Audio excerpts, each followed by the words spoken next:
ஆகா கல்யாணம் அப்கமிங் எபிசோடில் இங்கே ராஜலட்சுமி மகா வீட்டுக்கு போகிறாங்க.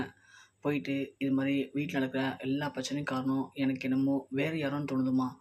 இதுக்கும் சூர்யாவுக்கும் எந்த சம்மந்தமும் இல்லை அப்படிங்கிறதுல நான் முழுமையாக நம்புகிறேன். அதை உனக்கும் தெரியும் அப்படிங்கிறது எனக்கும் தெரியும். ஸோ சூர்யா வேணும்னு யாரையோ காப்பாற்றணுங்கிறதுக்காக பழியை தூக்கி அவன் மேலே போட்டுட்டு கஷ்டப்படான்னு நினைக்கிறேம்மா. அதனால் நீ அந்த வீட்டுக்கு வா. நீ அந்த வீட்டுக்கு வரமாட்டான்னு சொல்லி தான் எல்லாருமே நினச்சிட்ருக்காங்க. ஏன்னா இதில் இருக்கிற உண்மையை கண்டுபிடிக்கிற ஒரே தைரியம் உனக்கு மட்டும்தான் இருக்குது. அது அந்த வீட்டில் இருக்கிற எல்லாருக்கும் தெரியும். அதோட இந்த பிரச்சனையை தூண்டி விட்டாங்க பார்த்தியா, அவங்களுக்கும் தெரியும். அதனால தான் உன்னை இந்த வீட்டில் இருக்கக்கூடாதுன்னு சொல்லி உன்னை இந்த வீட்டை விட்டு துரத்தி விட்டாங்க. அதனால் நீ இதை புரிஞ்சுக்கோ ஃபஸ்ட்டு. புரிஞ்சுக்கிட்டு நீ அந்த வீட்டுக்கு வா. நீ மட்டும் அந்த வீட்டுக்கு வந்துட்ட அப்படின்னா கண்டிப்பாக இதுக்கு பின்னாடி யார் இருக்கா, எதுக்காக சூர்யா இப்போது இந்த பழியை தூக்கி அவன் மேலே போட்டு கஷ்டப்படுறான் அப்படிங்கிற எல்லா உண்மையும் கண்டுபிடிச்சலாம் மகா. ஸோ ப்ளீஸ்மா எனக்காக நீ வாமான்னு சொல்கிறாங்க. ராஜலட்சுமி சொன்ன அந்த ஒரு பாயிண்ட் மகாவுக்கு புரியுது. சூர்யா மேலே தவறு இல்லை அப்படிங்கிறது எனக்கும் தெரியும். அப்போது சூர்யா யாரையோ காப்பாற்ற தான் இந்த வேலையை பார்த்துட்ருக்காரு. அதனால் நாம் போனால் மட்டும்தான் சூர்யாவை காப்பாற்ற முடியும் அப்படிங்கிறதுல மகாவும் புரிஞ்சுக்கிறாங்க. அதனால் இங்கேருந்து மகா கிளம்புறதுக்கு ஒத்துக்கிறாங்க. ஆனால் மகா இனிமே இந்த வீட்டுக்கு வரமாட்டா அப்படின்னு அந்த பக்கம் அனாமிகா, காயத்ரி, சித்ரா எல்லாருமே சந்தோஷமாக இருக்காங்க. ஸோ எப்படியும் சூர்யாவை நாம் இந்த ஒரு பழியை வச்சு கொஞ்சம் கொஞ்சமாக அவனை ஒரு வழி பண்ணிடலாம். பண்ணிட்டோம் அப்படின்னா இந்த சொத்தை இதுக்கப்புறம் நாம் தான் அனுபவிக்க போகிறோம் அப்படிங்கிற மாதிரி இங்கே எல்லாருமே ஹாப்பியாக இருக்காங்க. அப்படி இருக்கும்போது யாருமே எதிர்பார்க்கவே இல்லை. அப்போதைக்கு மகா அதே வீட்டுக்கு வராங்க.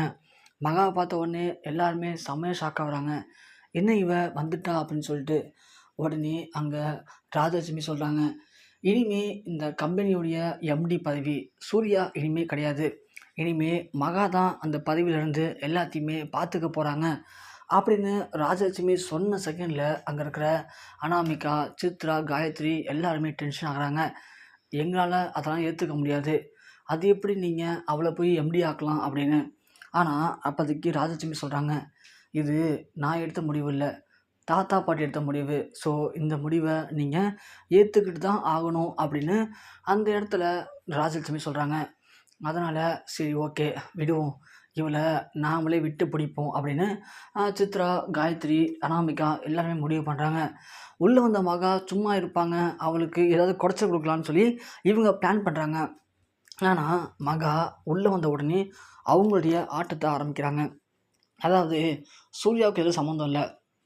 ஏற்கனவே பிரபா சிசிடிவி கேமரா மூலம் அன்னைக்கு ராகவனும் அப்புறம்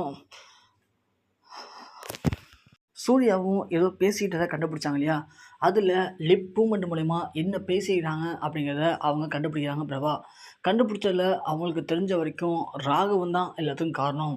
ஸோ ராகவனால தான் சூர்யா இப்போது தான் அப்பாவுக்காக பழியை ஏற்றுக்கிட்டாரு அப்படிங்கிற மாதிரி அவங்களுக்கு லைட்டாக புரியுது.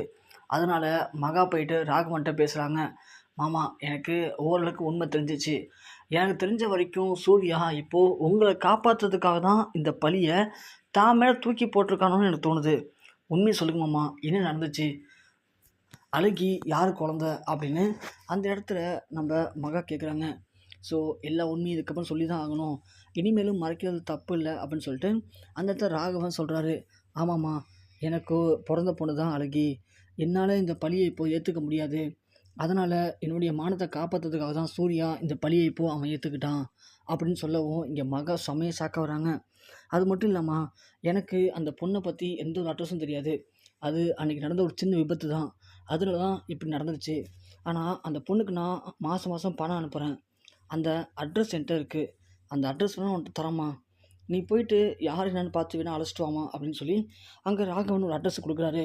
அதை மகா வாங்கி லெட்டரோட உள்ளே வச்சுக்கிறாங்க பேக்கில். இருந்தாலும் மகாவுக்கு ரொம்ப டென்ஷனாக இருக்குது. சே, மாமா மேலே நம்ம எவ்வளோ நம்பிக்கை வச்சுருந்தோம், ஆனால் மாமா போய் இப்படி ஒரு கீழ்த்தரமான வேலை செய்வான்னு சொல்லி எதிர்பார்க்கவே இல்லையே.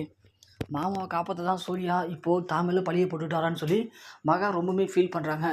அந்த பேக்கை வச்சுட்டு ரூமில் போய் ஃபஸ்ட் பண்ணிட்டு வரும்போது இது எல்லாத்தையுமே சித்ரா பார்த்துறாங்க, கேட்டுடுறாங்க. அப்போது நம்ம அண்ணன் பண்ண தப்பு தான் சூர்யா இந்த பழி ஏற்றிருக்கானா அப்படின்னு சொல்லிட்டு அந்த லெட்டரில் இருக்கிற அட்ரஸை எடுத்துகிட்டு இங்கே சித்ரா டக்குன்னு அவங்க வேற ஒரு அட்ரஸை மாற்றி வச்சிடறாங்க. அது தெரியாத மகாவும் அந்த அட்ரஸை தேடி போகிறாங்க. மகாவும் பிரபாவும் அந்த அட்ரஸ் திருப்பி பார்த்தா அங்கே ஒரு பொண்ணு இருக்குது. ஸோ அந்த பொண்ணுகிட்ட போய் பேசுகிறாங்க. அந்த பொண்ணும் ஆமாம், எனக்கும் ராகவனுக்கும் அன்னைக்கு ஒரு வாட்டி தவறான உறவு இருந்துச்சு. அந்த உறவில் பிறந்த பொண்ணு தான் அழகி. ஆனால் இதை நான் வேணும்னு பண்ணலை. ராகவன் தான் என்னை ஃபோர்ஸ் பண்ணி இப்படி பண்ணிட்டாரு. அதனால தான் என்னால் அதுக்கு மேலே அங்கே வாழ முடியல. அவர் தான் என் குழந்தைய பார்த்துக்கணுன்னு சொல்லிட்டாரு. அதனால தான் என் குழந்தைய அங்கே அமுச்சுட்ருக்கேன் அப்படின்னு அந்த பொண்ணு சொல்கிறாங்க.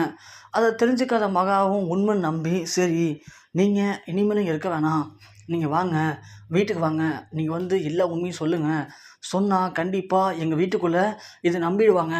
ஏன்னா 2 பேருமே தெரிஞ்சு பண்ணலை. அன்றைக்கி ஏதோ ஒரு விபத்தில் தான் நடந்துருச்சு. அதனால் எல்லோரும் மன்னிச்சிடுவாங்க. அப்புறம் நீங்களும் உங்கள் குழந்தையும் நல்லபடியாக வாழ்கிறதுக்கான வழியை நான் ஏற்படுத்தி தரேன்னு சொல்லி மகா அவங்கள அழைச்சிட்டு வராங்க.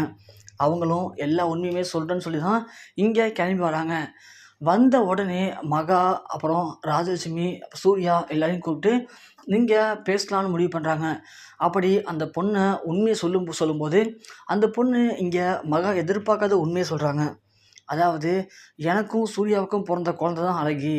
அன்றைக்கி சூர்யா என்ன வேணும்னே வந்து பார்த்தோம்னா ஒரு சின்னதாக ஒரு விபத்தில் சிக்கிற மாதிரி சிக்க வச்சு என்னை பழி வாங்கிட்டாரு. அதில் பிறந்த குழந்தை தான் அழகி. அதனால தான் அழகியை சூர்யாக்கிட்டே அனுப்பிச்சிட்டேன் அப்படின்னு சொல்லி அந்த பொண்ணு சொன்னதை கேட்டு இங்கே மகா செம்மையாக ஷாக் ஆகிறாங்க. ஏன்னா இந்த பொண்ணு நம்மள்ட்ட வேறு சொன்னால் இங்கே வந்து வேறு சொல்கிறான்னு சொல்லி அந்த பொண்ணை திட்ட போகிறாங்க. உடனே அங்கே இருக்க சித்ரா, காயத்ரி, அப்புறம் அனாமிகா எல்லாருமே சொல்கிறாங்க, ஏன் மகா அந்த பொண்ணு உண்மையை சொன்ன திட்டுற, என்ன ஆச்சு அப்படின்னு கேட்கும்போது அந்த இடத்துல மகாவால் பேச முடியல.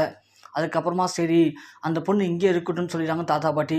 அதுக்கப்புறமா அங்கேருந்து எல்லாம் கலைஞ்சு போனதுக்கப்புறமா சித்ரா மகாவை கூப்பிட்றாங்க. என்ன மகா, எங்கள் அண்ணன் தான் இந்த இதுக்கெலாம் காரணம், அதை சொல்லி உன் புருஷனை காப்பாற்றலான்னு நினச்சி வந்தியா அப்படின்னு கேட்டதும் இங்கே மகாவுக்கு செம்ம அதிர்ச்சியாக இருக்குது. அது எப்படி உங்களுக்கு தெரியும் அப்படின்னு கேட்க, எனக்கு எல்லாமே தெரியுமா, நீயும் எங்கள் அண்ணனும் பேசுனதை எல்லாத்தையும் நான் கேட்டேன். அதுக்கப்புறம் தான் நீ போனி ஒரு அட்ரஸ்ஸு, அந்த அட்ரஸில் ஒன்றும் அந்த பொண்ணு இல்லை. இப்போது எங்கள் அண்ணன்ட்டே இந்த அட்ரஸ் கிடையாது. எங்கள் அண்ணன் வச்சிருந்த அட்ரஸையும் நான் வாங்கிட்டேன். அதோட அந்த பொண்ணு அங்கேருந்து நாங்கள் தூக்கிட்டோம். இப்போது அந்த பொண்ணு எங்கள் கஷ்டத்தில் தான் இருக்கா. இனிமேல் நீ அந்த பொண்ணை எங்கே போனாலும் கண்டுபிடிக்க முடியாது. அதுக்கு பதிலாக தான் நானே ஒரு அட்ரஸ் எழுதி வச்சு அந்த இடத்துல என்னுடைய ஆளை செட் பண்ணேன். அவளும் நான் சொல்லிக் கொடுத்த மாதிரி ரொம்ப பக்காவாக நடித்து உன்னை ஏமாற்றிட்டா. இப்போது இந்த வீட்டுக்குள்ளேயே வந்துட்டா. இன்னும் கொஞ்ச நாளில் அந்த பொண்ணு நான் சூர்யாவுக்கு கல்யாணம் பண்ணி வைப்பேன். கல்யாணம் பண்ணி வச்சுட்டு அதுக்கப்புறமா அந்த சொத்தை முழுவதும் அந்த பொண்ணு மூலிமா நான் ஆட்டியை போட்டுருவேன். அப்புறம் நான் தான் சொத்துக்கு அதிபதி.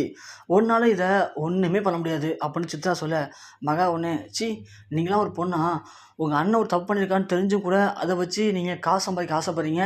நான் இப்பயே போய் எல்லாரையும் கூப்பிட்டு இது உண்மையை சொல்கிறேன் அப்படின்னு சொல்லவும், போய் சொல்லு போ, ராகவண்ணன் தான் இதுக்கெலாம் காரணம்னு தெரிஞ்சால் ராகவனை தூக்கில் தொங்கிடுவார். அப்புறம் அந்த கொலைப்பழிக்கும் நீ தான் காரணமாக அமைஞ்சிருவ.